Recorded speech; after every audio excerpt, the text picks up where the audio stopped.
Hello, хора! Здравейте, приятели! Добре дошли в нашия канал. Най-новия ни канал, ще ви кажа. Нашия канал. Нашия канал. Аз съм Жули. Аз съм Дори и днес ще отваряме пак простицики. Така, този път, хора! Апдейт! Чакай. Имаме ножица! Най-накрая, да. Добре. Първо ще започнем след този ананас, който на мен ми е самачка, нямам чувство, че няма нищо вътре. Айде. То даже ме е отворен леко. Като го взех, не беше самачка. Сега представяш да е само едно грабче.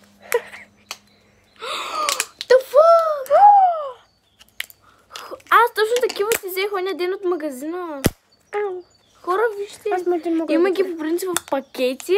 Аз искам да пробвам мангото. Аз искам да пробвам без мангото, защото мангото се бели уникално.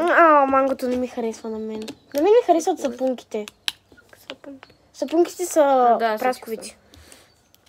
Човек, аз точно такива взех оня ден от магазина, обаче тя по физическо език. Хора, аз моето не мога да го отворя. Много яко. Искам да я запукам. Разгина. Значи цял ден ма дразни. Аре, давай. 3, 2, 1.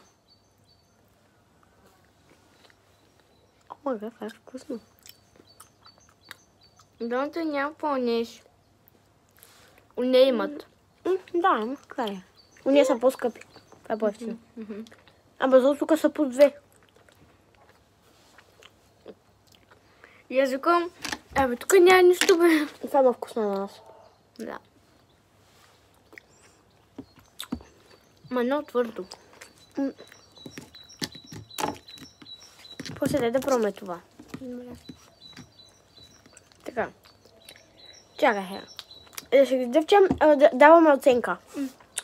Колко им даваш? 10 от 10, защото наистина тези железни бомбони имаха вкус на нас. Добре.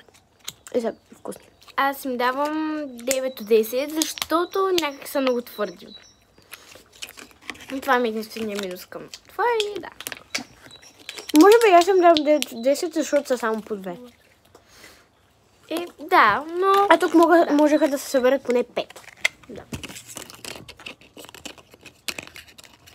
Такъв ни е бил късмета днес. Да.